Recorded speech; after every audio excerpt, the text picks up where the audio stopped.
Mid week സസ്പെൻഷനിൽ നിന്ന് രക്ഷ നേടാനുള്ള മൂന്നാമത്തെ ടാസ്ക് കളിയരങ്ങ്.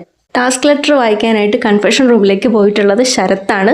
തിരിച്ചു വരുമ്പോൾ ശരത്ത് ഭയങ്കര സന്തോഷമായിട്ടാണ് വരുന്നത്, ഭയങ്കര എക്സൈറ്റഡ് ആയിട്ടാണ് വരുന്നത്. അപ്പോൾ എല്ലാവരും ചോദിക്കുന്നുണ്ട് പണിയാണല്ലേ എന്നൊക്കെ ചോദിക്കുമ്പോഴത്തേക്കിനും പണിയാണ് എന്നൊക്കെ പറഞ്ഞിട്ടിങ്ങനെ ഭയങ്കര സന്തോഷത്തിലാണ് ശരത്ത്. അപ്പോൾ ടാസ്കിൻ്റെ പേര് വായിക്കുന്നു കളിയരങ്ങ്. അപ്പോൾ ആർട്ട് ആണ് ഉദ്ദേശിക്കുന്നത്. രാവിലത്തെ വഴക്കിൽ ഞാൻ ആർട്ടിസ്റ്റാണടാ, ഞാൻ നടനാണടാ, നിനക്ക് ആർട്ടിസ്റ്റുകളെ ഒരു വിലയില്ല, കലാകാരന്മാരെ വിലയില്ല എന്നൊക്കെ പറഞ്ഞ് അനീഷിനെ നേരെ തർക്കിച്ചതിലുള്ള ആ ഒരിത് ശരത്ത് അതേപോലെ തന്നെ കാണിക്കുന്നുണ്ട്. അപ്പോൾ അനീഷിനെതിരെയാണ് ശരിക്കും പുള്ളി സംസാരിക്കുന്നത്. ശരത്തിന് പെർഫോം ചെയ്യാൻ പറ്റുന്ന ഒരു കാര്യം കിട്ടി, അനീഷിനാണെങ്കിൽ അങ്ങനത്തെ കാര്യങ്ങളൊന്നും അറിയില്ല, കല അറിയില്ല, കഴിവില്ല എന്നൊക്കെയാണ് ശരത്ത് രാവിലെ പറഞ്ഞത്. അപ്പോൾ ടാസ്ക് ലെറ്റർ വായിക്കുന്ന ഓരോ സമയത്തും ശരത്ത് അനീഷിനെയും കൂടി വെച്ചിട്ടാണ്, അനീഷിനെ കൊള്ളിച്ചിട്ടാണ് ഇങ്ങനെ സംസാരിച്ചുകൊണ്ടിരിക്കുന്നത് ടാസ്ക് ലെറ്റർ വായിക്കുന്നത്. അപ്പോൾ ടാസ്കിൻ്റെ പേരെന്താണെന്ന് വെച്ചാൽ കളിയരങ്ങ് എന്നുള്ളതാണ്. അപ്പോൾ ഇവർക്ക് കുറച്ച് പാട്ടുകൾ കൊടുത്തിട്ടുണ്ട്. ആ പാട്ടുകൾ പാടി ഡാൻസ് കളിക്കാം, മിമിക്രി കാണിക്കാം, അങ്ങനെ അവരുടെ കയ്യിലുള്ള മോണോ ആക്ട് ചെയ്യാം, അങ്ങനെയുള്ള കലാപരിപാടികൾ അവതരിപ്പിക്കുക എന്നുള്ളതാണ്. അപ്പോൾ ഈ മിഡ് വീക്ക് സസ്പെൻഷനിലേക്ക് തിരഞ്ഞെടുക്കപ്പെട്ട 6 പേരുമാണ് ഇതിലെ ജഡ്ജസ്.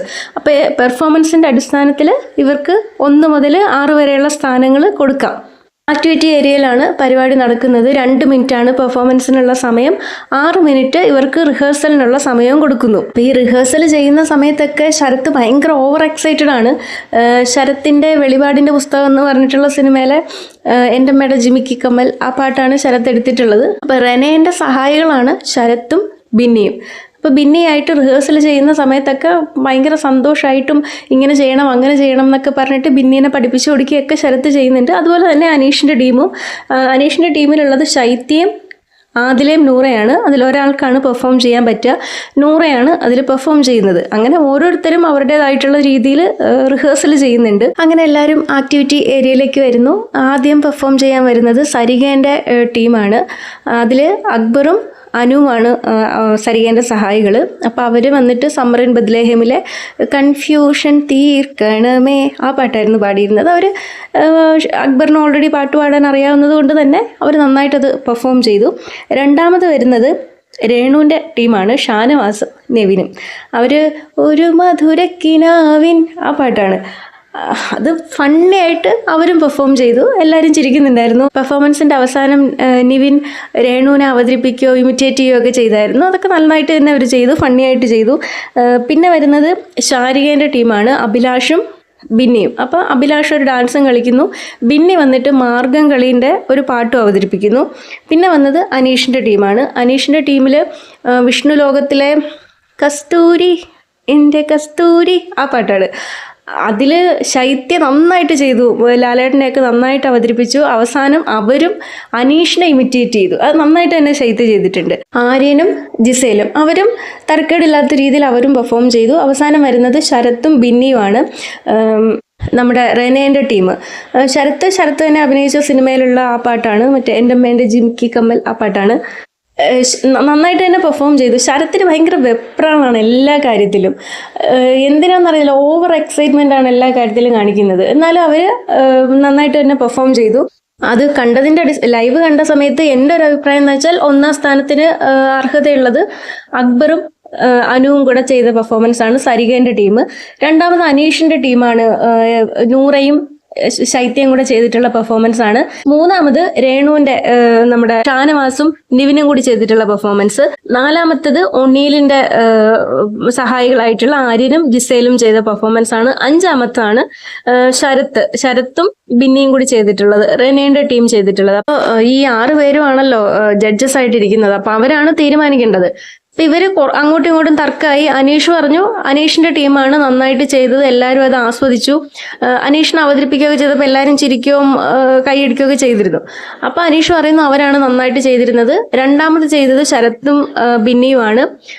മൂന്നാമത് ചെയ്തിട്ടുള്ളത് അക്ബറും അനുവുമാണ്. നാലാമത് ഷാനവാസും നിവിനുമാണ് എന്നൊക്കെ പറഞ്ഞിട്ട് അനീഷിന്റെ അഭിപ്രായം ഇങ്ങനെ പറയുന്നു. അത് പിന്നെ അനീഷിന്റെ അഭിപ്രായം ആയതുകൊണ്ട് തന്നെ ആരും അങ്ങനെ മാനിക്കത്തില്ല. ശരത്ത് അപ്പോഴേ അവിടെ ഇരുന്ന് പറയുന്നുണ്ട് അത് നിന്റെ അഭിപ്രായമാണ്, അത് നിന്റെ കയ്യിൽ തന്നെ വെച്ചാൽ മതി എന്ന് ശരത്ത് അപ്പോഴേ പറയുന്നുണ്ട്. അപ്പൊ അത് കഴിഞ്ഞപ്പോൾ ബിഗ് ബോസ് വിളിച്ചു പറഞ്ഞു ശാരികേന്റെ സഹായികളായിട്ടുള്ളവർ പെർഫോം ചെയ്തതിൽ ലിസ്റ്റിലില്ലാത്ത ഒരു പാട്ടുണ്ടായിരുന്നു. അവര് ബിന്നി പാടിയത് മാർഗംകളിന്റെ പാട്ടാണ്. അപ്പൊ അത് ലിസ്റ്റിൽ ഉണ്ടായിരുന്നില്ല. അപ്പൊ അതുകൊണ്ട് തന്നെ അവര് ഡിസ്ക്വാളിഫൈഡ് ആയി. ശാരികയ്ക്ക് 0 പോയിന്റ് ആണ് എന്ന് ബിഗ് ബോസ് പറയുന്നു. അപ്പൊ ബാക്കിയുള്ള 5 പേരിൽ നിന്നിട്ടാണ് തെരഞ്ഞെടുക്കേണ്ടത്.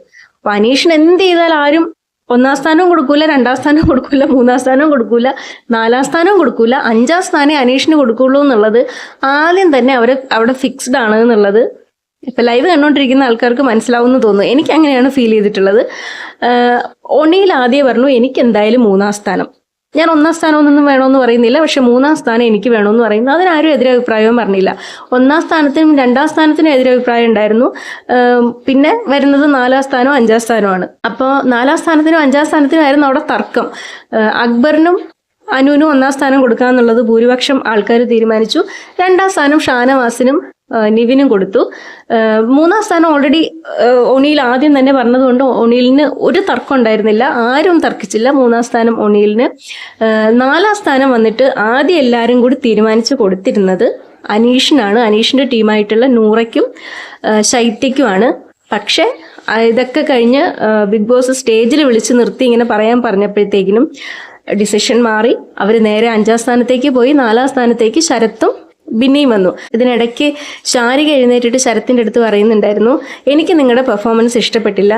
അപ്പം ശാരികയ്ക്ക് ഇഷ്ടപ്പെട്ട പെർഫോമൻസിൻ്റെ 1-ാം സ്ഥാനം 2-ാം സ്ഥാനം എന്നൊക്കെ പറഞ്ഞിട്ട് ഇങ്ങനെ പറയുമ്പോൾ ശരത്തിൻ്റെയൊക്കെ പെർഫോമൻസ് ഏറ്റവും അവസാനമാണ് പറഞ്ഞത്, 5-ാം സ്ഥാനത്താണ് പറഞ്ഞത്.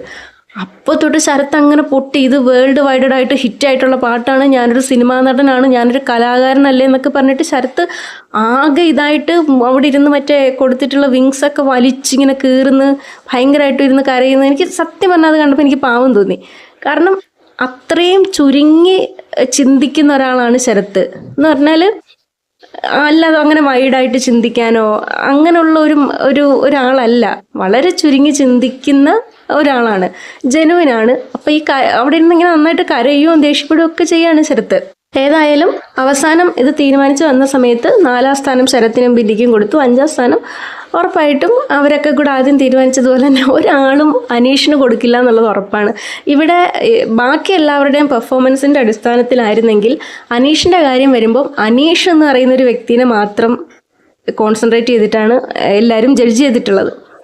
ഏതായാലും ഇതൊക്കെ കഴിഞ്ഞ് പുറത്തേക്ക് ഇറങ്ങി. അപ്പോൾ പുറത്തേക്ക് ഇറങ്ങിയപ്പോൾ അനീഷിൻ്റെ ടീമിലുള്ള ആൾക്കാർക്കൊക്കെ ഭയങ്കര അപ്രിസിയേഷൻ, നന്നായിട്ട് നിങ്ങൾ ചെയ്തു എല്ലാവരും. പക്ഷേ അവിടെ ഇരുന്ന് സംസാരിച്ചപ്പോഴാണേലും അറിയാതെ ആണെങ്കിലും പറഞ്ഞു അനീഷിൻ്റെ സ്വഭാവം കാരണം, അനീഷിൻ്റെ കയ്യിലിരിപ്പ് കാരണം, സംസാര രീതി ശരിയല്ലാത്തത് കാരണം അനീഷിൻ്റെതാണ് അവിടെ വർക്കാവുക, അങ്ങനെയാണ് ആൾക്കാർ തീരുമാനം എടുക്കുക എന്നുള്ളത്.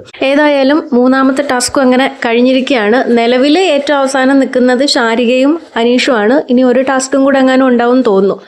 അതിലിനി എന്തെങ്കിലും അത്ഭുതം സംഭവിക്കുമോ എന്നുള്ളത് നോക്കാം. പോയിന്റ്സ് നിലയിൽ അങ്ങോട്ടും ഇങ്ങോട്ടും എന്തെങ്കിലുമൊക്കെ മാറ്റം വരുമോ എന്നൊക്കെ ഉള്ളത് നോക്കാം.